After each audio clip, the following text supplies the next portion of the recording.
بسم الله الرحمن الرحيم.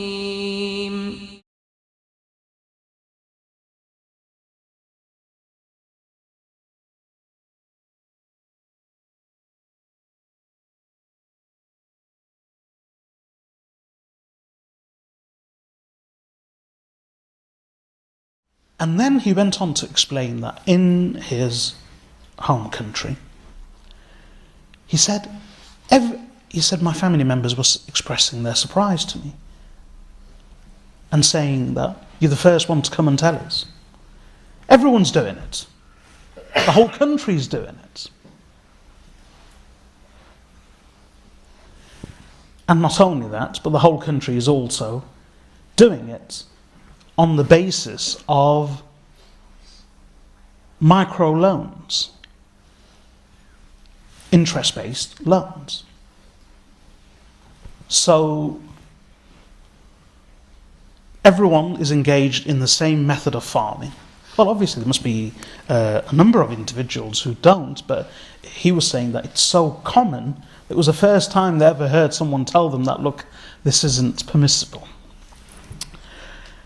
And not only that, everyone's doing it on loans. Now, why am I mentioning this? It's because all of this is very technical. But I keep on saying, Wallahi, it's so relevant. It's so relevant. And in that same conversation, one of the brothers was mentioning that he knows someone who's a high-flying city worker and into banking and investment. And he said, he shared some advice, and he said to this brother that if you want to make money, do you know where the money is? Agriculture. That's where the money is. It's in agriculture. And it's true. Most of the land in most countries of the world, it's not barren or wasted. It's all reserved for agriculture. And that's where the money is. And if we practice this according to the principles set down by Rasulullah sallallahu alayhi wasallam, I'm saying this is so relevant. We would avoid, if we adopted the principles of Rasulullah sallallahu alayhi wasallam's economics, we would avoid many of the problems that we see. And everyone attests to that fact. Right now, there's a global crisis, there's a European crisis every day. Just over the past 7 days, look at what we have been hearing about Greece. Riots, lockdown.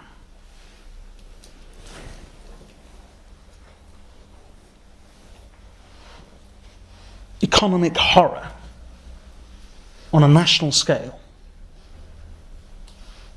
Bailout after bailout after bailout.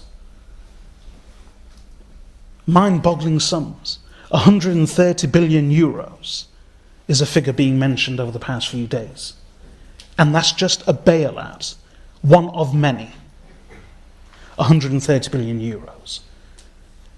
And austerity measures for the whole country. Such austerity measures that are not acceptable, or even considered to the population, or even considered practical by many in the population. The economy is collapsing if it already hasn't collapsed. Civil administration is collapsing. And minister after minister, official after official, high up in the government is resigning, one after the other. It's like the whole country is in limbo. Nobody knows how to get out of this crisis. And it's not an isolated problem. What happens in Greece will affect the euro currency, the European continent, the European Union, and subsequently the global economy. And that's why people are so fearful. And all of this is to do with riba. All of it is to do with riba. Why am I mentioning this? You're probably saying, why am I jumping from one thing to another? No, there's a connection. A simple farmer taking a small loan to work on his small plot of land becomes enslaved to that loan and its interest. All the way from a simple farmer on a small plot of land growing rice or vegetables, all the way from him to entire economies and countries. The whole, an entire country is now enslaved to riba. And in a similar manner, the economy. You may have read reports that whereas all the interest-based economies, and the more common the interest in those economies, the more pervading and prevalent the interest in these economies, the more serious the problem. But in contrast to these economies, those economies, which, although they may not be entirely interest-free,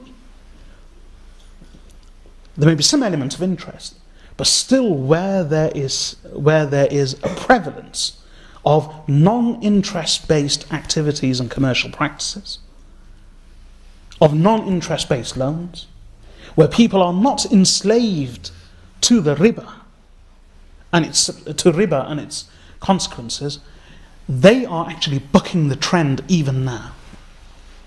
And you will see that in many Muslim countries. And when you think about this riba, Allahu Akbar, what is riba? It's the only industry in the world where you can sell what you don't have. That's how it works. And it's a merry-go-round. The banks lend to the punters, to the clients, to the customer. The banks lend to the customers. The banks themselves borrow from the central banks. And the central banks are backed by the governments. But the governments themselves borrow. And it's a huge merry-go-round, although we may have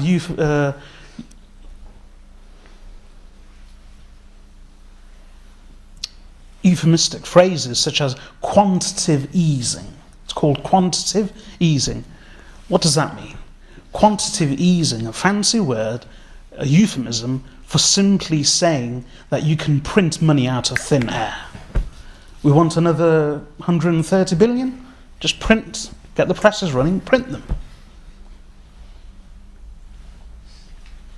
And that's how riba works. Have you ever, try to understand how banks work for Allah. If you really look at the banking industry, it's mind-boggling. The way banks work is simply like this. I become a banker. I say to 100 people, I say to 1,000 people, deposit your money with me. 1,000 people deposit £1,000 each. I've got £1 million. Now, I make the assumption that, you know what, these are 1,000 people, they've all given me £1,000, these are their savings. I doubt very much £1 million, I gamble and I bet that 1,000 people are not going to come and withdraw their £1,000 in one day. That's my bet. So what do? I've got £1 million now. I then tell everyone else, look, people, come and deposit your money with me, I'll keep it for you. And then I tell others as well, that look, if you want to borrow money, come and borrow it from me. I've got lots of money to lend. So another 1,000 people come to me and they all borrow £1,000 each. Or let's say I save some for the occasional customer, so I don't lend 1,000 people. Let's say 900 people come to me. 900 people come to me and they borrow 1,000 each. I still keep 100,000 just in case for a rainy day when 100 people will turn up and demand 1,000. This is why we had the problem a few years ago of the run on the bank It wasn't a run. There was no run. People were just going to the bank and saying, can you give me back what I gave you? But they never had it because it was given out to others. So I keep 100,000 and I lend out 900,000 to 900 different people for nothing, as an act of charity. No way. I say to them, look, you want £1,000? 20% interest. I want back 200, so you give me 1,200 in total. All the while I'm betting that no one is going to come knocking on my door demanding their 1,000. A few, 5, 10 might come, but not 1,000 people. I'm using everyone else's money to do what? To make money on the side for myself. And then that's how I get people to pay interest of 200. If they can't pay up, you see, if they had money and if they had the means, they wouldn't be coming to me for a loan. And now instead of 1,000, they're burdened with 1,200. And then what happens? They can't pay up. So they now begin to pay interest on the interest of the loan. That's why Allah said, Ya ayyuhalladhina amanu, la ta'kulu riba ad'afan mudha'afa. Wattaqullah. O believers, do not consume riba. Ad'afan mudha'afa. Multiplied manifold. Compound interest. Einstein, that genius, he had a saying. He said, compound interest is the most powerful force in the universe. He who discovered the theory of relativity, he who was a master of physics, he who looked into and studied the forces of the universe, forces that bent time and space. He concluded at the end that forget the universe, forget black holes, forget warped time and warped space, forget all the forces of the universe. The most powerful force in the universe is not in space, it's here on earth, it's compound interest. Of course, he didn't say it like that, he was just making a comment that compound interest is the most powerful force in the universe. Riba ad'afan mudha'afa. And this merry-go-round, it's all a gamble. The banks gamble that people won't make a run. It's not a run, people won't come and ask for what belongs to them. This is why we covered a few weeks ago some of the principles of the Sharia. Prophet ﷺ said, it's haram to sell what you don't own. 1. 2, remember that very technical explanation we went through about the transfer of loans?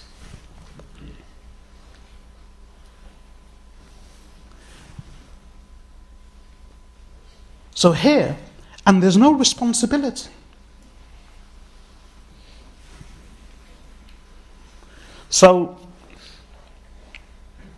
and then this merry-go-round of, we individuals borrow from the banks borrow from larger banks, the larger banks borrow from the central bank, and the central bank borrows itself, is backed by the government, but the government itself borrows. And it goes round and round. Same with insurance. Insurance is a merry-go-round. If you clients, individuals insure their homes, their cars, their properties they insure them with insurers. Small insurers are insured, they themselves are insured. They're insured by the large insurance companies.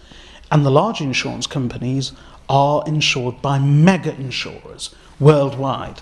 And all the mega insurers are insured by the largest banking and, insuring institution there is, Lloyd's. And Lloyd's is insured itself by names. What's that supposed to mean? Do you know what names means? Lloyd's is insured by names, i.e. individuals. Back to square one. That's how it goes round. And I read a very humorous comment very true though, and I've mentioned this before, by someone who had spent a lifetime working in the insurance industry. And the person said, look, I've worked all my life in insurance, and let me tell you what insurance is. I'll break it down for you. Insurance is gambling. The insurance man bets that you won't have an accident, and you bet that you will have an accident. Guess who wins? Who wins most of the time? The insurer. And these were his words. That's what it boils down to. You bet that you will have actually, by paying insurance. Look, I'm not going to talk about I'm talking about the overall topic. Don't misunderstand me. By paying an insurance premium, you're actually gambling that you will have an accident. See, if you believe that you are not going to have an accident, why are you paying a premium for? Why pay a premium? So the insurance premium is almost like a bet every month. Okay, here are my £50. I actually bet that something will happen to me, la qadar Allah.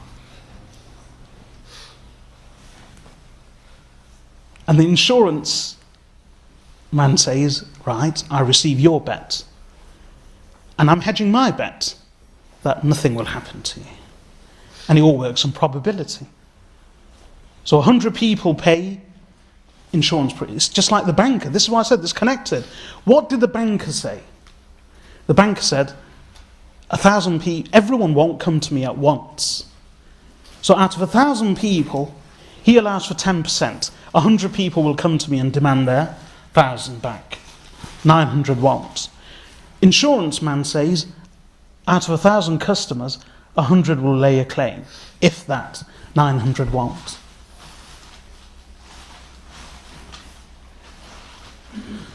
So, it's all a big merry-go-round.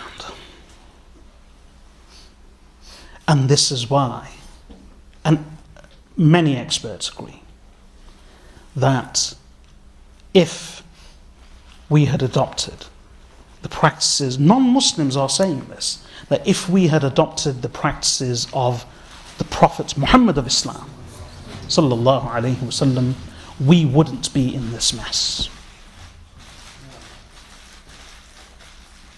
We wouldn't be in this mess. And that's why when we talk about dates and barley, goats and sheep and camels, we talk about farms and crops in Medina, and Rafi' ibn Khadij and Ibn Umar and others, this is not irrelevant. It's not irrelevant at all. If we believe the Prophet sallallahu alaihi wasallam to be a messenger of Allah, and even from an academic perspective, for an orphan child who grew up in the sleepy town of Makkah, desert town of Makkah, or the desert city of Makkah, a city then was like a town today, or a village even. For an orphan child who grew up unlettered, who wasn't educated in the formal sense as we understand it, who grew up without a father, who lost his mother at the age of 6, who moved from home to home, from family to family, no siblings, no parents, who worked as a shepherd, as a boy. For such an orphan child to grow up and to change everything, lands, religions, philosophies, ideas, and then over and above all of that, to lay down sound economic principles that would serve empires and generations of people for so many centuries. And these principles have withstood the test of time. The only way he could have done this is if his message was divine. And it came from Allah subhanahu wa ta'ala.